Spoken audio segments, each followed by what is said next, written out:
Hi friends, welcome to my channel. ఈరోజు మనం మాట్లాడబోయేది ప్రపంచంలో అత్యంత పవిత్రమైన అత్యంత ధనవంతమైన దేవాలయం గురించి. అదే మన ఏడుకొండలవాడు తిరుమల తిరుపతి వెంకటేశ్వర స్వామి దేవాలయం గురించి. మీకు తెలుసా, ప్రతిరోజు 1,00,000 మంది కంటే ఎక్కువ భక్తులు ఈ దేవాలయాన్ని దర్శించుకుంటారు. ఈ వీడియోలో మీకు తెలియని చాలా ఆసక్తికర విషయాలు చెప్తాను. చివరి వరకు చూడండి, గ్యారంటీగా మీరు సర్ప్రైజ్ అవుతారు ఫ్రెండ్స్.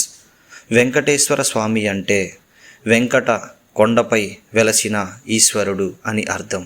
ఆయన శ్రీ మహావిష్ణువు అవతారం. పద్మపురాణం మరియు వెంకటాచల మహత్యం ప్రకారం కలియుగంలో భక్తులను కాపాడేందుకు స్వామి ఈ కొండపై వెలిశారు. స్వామివారికి శ్రీనివాసుడు, బాలాజీ, గోవిందస్వామి అని పలు పేర్లు ఉన్నాయి. ఈయన కలియుగ ప్రత్యక్ష దైవం అని భక్తుల నమ్మకం. అందుకే దేశ విదేశాల నుండి కోట్లాది మంది భక్తులు స్వామిని దర్శించుకుంటారు. తిరుమల కొండలు శేషాచలం అడవుల్లో భాగం. ఇవి 7 కొండలు కలిసి ఉంటాయి. అందుకే స్వామిని ఏడుకొండలవాడు అంటారు. ఈ 7 కొండలు ఆదిశేషుని సప్త శనాలకు సంకేతంగా భావిస్తారు. సముద్ర మట్టానికి 853 మీటర్ల ఎత్తులో ఉన్న ఈ కొండపై దేవాలయం ఉంది. దేవాలయం చుట్టూ ఉన్న అడవి జీవ వైవిధ్యంతో నిండి ఉంటుంది. 10 లక్షల ఎకరాల కంటే ఎక్కువ అడవి ప్రాంతం టీటీడీ అధీనంలో ఉంది. ఇక్కడ అరుదైన ఔషధ మొక్కలు, పక్షులు ఉంటాయి. తిరుమల దేవాలయానికి 2000 సంవత్సరాలకు పైగా చరిత్ర ఉంది.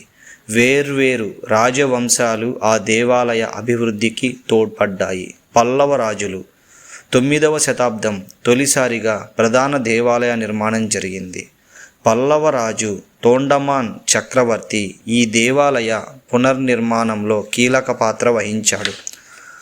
10-11వ శతాబ్దంలో చోళరాజులు దేవాలయానికి అనేక విరాళాలు, భూమి దానాలు చేశారు.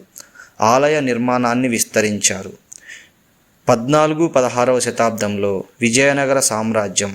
ఈ కాలంలో దేవాలయానికి అత్యంత అభివృద్ధి జరిగింది. శ్రీకృష్ణదేవరాయలు బంగారు కవచాన్ని స్వామివారికి అర్పించారు. ప్రాకారాలు, మండపాలు నిర్మించారు. అచ్యుతరాయలు, మరాఠా రాజులు మొదలైన వారు కూడా ఈ ఆలయ అభివృద్ధికి విశేష సేవలు అందించారు. 1933లో తిరుమల తిరుపతి దేవస్థానం టీటీడీ అనే స్వతంత్ర సంస్థ ఏర్పడింది. ఇది ఆంధ్రప్రదేశ్ ప్రభుత్వ ఆధీనంలో పనిచేస్తుంది. టీటీడీ నేటికి ఆలయ నిర్వహణ, భక్తుల సేవ మొత్తం చూసుకుంటుంది. వారికి బడ్జెట్ వేల కోట్ల రూపాయలు. ఈ డబ్బుతో ఆసుపత్రులు, పాఠశాలలు, అన్నదాన ప్రాజెక్టులు నడుపుతారు. మీరు ఎప్పుడూ వినని అద్భుతమైన విషయాలు చెప్తాను, వినండి ఫ్రెండ్స్. ప్రతిరోజు సగటున 75,000 నుండి 1,00,000 మంది భక్తులు స్వామివారిని దర్శించుకుంటారు. బ్రహ్మోత్సవం మొదలైన ముఖ్యమైన రోజులలో ఈ సంఖ్య 5 లక్షల వరకు చేరుతుంది. ఒక సంవత్సరంలో 2 కోట్ల నుండి 3 కోట్ల మంది భక్తులు దర్శించుకుంటారు. ఇది ప్రపంచంలో అత్యధికంగా సందర్శించే మతస్థలంగా ప్రపంచ రికార్డ్స్లో నమోదయ్యింది. టీటీడీ వార్షిక ఆదాయం సుమారు 4,000 కోట్ల నుండి 5,000 కోట్లు. హుండీలో ప్రతిరోజు సగటున 2-3 కోట్లు వస్తాయి. ఒక్కసారి ఒకే రోజు 10 కోట్లు పైగా వస్తాయి. స్వర్ణాభరణాలు, నగలు, అపార సంపద ఉంది. బంగారు, వెండి నిల్వలు వేల కోట్ల విలువ చేస్తాయి. ఈ ఆదాయంతో టీటీడీ ప్రజలకు అనేక సేవలు అందిస్తుంది. తిరుపతి లడ్డు ప్రపంచ ప్రసిద్ధి. ప్రతిరోజు 3 లక్షల నుండి 4 లక్షల లడ్డూలు తయారవుతాయి. ఒక్కో లడ్డు బరువు సుమారు 175 గ్రాములు. ఇందులో బేసన్స్, నెయ్యి, పంచదార, జీడిపప్పు, కిస్మిస్ కలుపుతారు. 2009లో తిరుపతి లడ్డూకి జియో ట్యాగింగ్ వచ్చింది. ఇది ఒక అరుదైన గౌరవం. జియోగ్రాఫికల్ ఇండికేషన్ చెప్పాను. జియోగ్రాఫికల్ ఇండికేషన్ వచ్చింది. ఇది ఒక అరుదైన గౌరవం. దేవాలయ పరిసరంలో 1500 మంది కళాకారులు ప్రతిరోజు లడ్డూ తయారీలో పాలు పంచుకుంటారు. తిరుపతిలో తలనీలాలు దానం ప్రపంచంలో అతిపెద్ద హ్యూమన్ హెయిర్ కలెక్షన్. ప్రతి సంవత్సరం సుమారు 600 మంది పురుషులు మరియు 500 మంది మహిళలు మిళితమైన 1600 మంది నాపితులు పనిచేస్తారు. వార్షికంగా సుమారు 10 నుండి 12 మిలియన్ కేజీల జుట్టు సేకరిస్తారు. ఈ జుట్టు ఆక్షన్ ద్వారా అమ్ముతారు. ఏటా 200 నుంచి 300 కోట్లు వస్తాయి ఫ్రెండ్స్ ఈ ఆక్షన్ ద్వారా. ఆ జుట్టు యూరప్, అమెరికాలకు వెళ్ళి విగ్స్, హెయిర్ ఎక్స్టెన్షన్స్గా తయారవుతుంది. మీ తలపై జుట్టు విగ్ రూపంలో ఉందా అని ఆలోచించండి ఫ్రెండ్స్. టీటీడీ నిర్వహించే అన్నప్రసాదం ప్రపంచంలో అతిపెద్ద ఫ్రీ మీల్ ప్రోగ్రాంలలో ఒకటి. ప్రతిరోజు సుమారు 50,000 మంది నుంచి 75,000 మందికి ఉచిత భోజనం పెడతారు. ఒక సంవత్సరంలో 2 కోట్ల కంటే ఎక్కువ మందికి అన్నం పెడతారు. ఇది నిజంగా చాలా అద్భుతం ఫ్రెండ్స్. ఈ కథ చాలా ప్రసిద్ధం.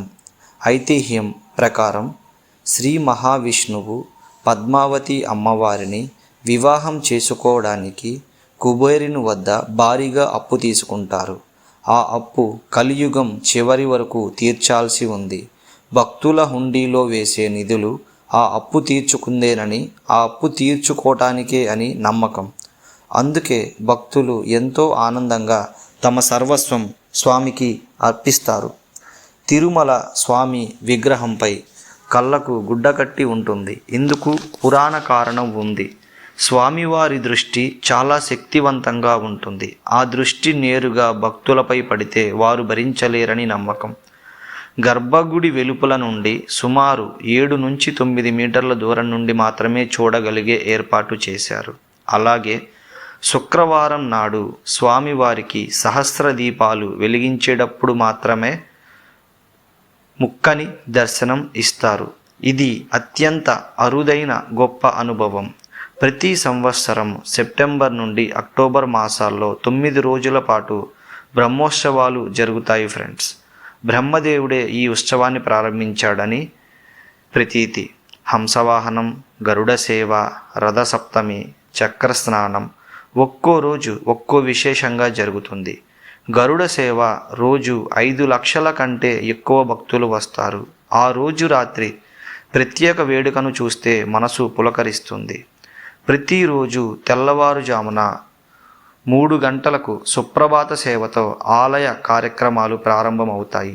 రోజుకు 6 సార్లు స్వామివారికి నైవేద్యాలు సమర్పిస్తారు. కళ్యాణోత్సవం ప్రతిరోజు నిర్వహిస్తారు. ఇక్కడ స్వామి అమ్మవారి వివాహం పునరావృతం అవుతుంది. రాత్రి 12 గంటలకు ఏకాంత సేవతో రోజు ముగుస్తుంది. 24 గంటలు భక్తి పూజలు మంత్రాలతో మారుమోగే ఈ ఆలయం నిజంగా భక్తి మంత్రం. ఫ్రెండ్స్, ఈరోజు మనం తెలుసుకున్న విషయాలు చూడండి. 200 సంవత్సరాల అపూర్వమైన చరిత్ర. రోజు 1,00,000 మందికి పైగా భక్తులు, ప్రపంచ రికార్డు ఫ్రెండ్స్. రోజు 3 లక్షల నుంచి 4 లక్షల లడ్డూలు. ప్రపంచంలో అత్యంత ధనిక దేవాలయం. కుబేరుని అప్పు, కళ్ళకు గుడ్డ వంటి ఆసక్తికర విషయాలు ఫ్రెండ్స్. వెంకటేశ్వర స్వామి కేవలం దేవాలయం మాత్రమే కాదు, అది కోట్లాది మంది భారతీయుల ఆత్మవిశ్వాసం, ప్రేమ కలిసిన పవిత్ర స్థలం. స్వామివారి అనుగ్రహం మీ అందరిపై ఉండాలని కోరుకుంటున్నాను. ఈ వీడియో నచ్చిందా? అయితే లైక్ చేయండి, షేర్ చేయండి, మన ఛానల్ని సబ్స్క్రైబ్ చేయండి, బెల్ ఐకాన్ నొక్కండి. ప్రతి కొత్త వీడియో నోటిఫికేషన్ వస్తుంది. కామెంట్లో మీకు ఏ విషయం చాలా బాగా నచ్చిందో చెప్పండి ఫ్రెండ్స్. ధన్యవాదాలు.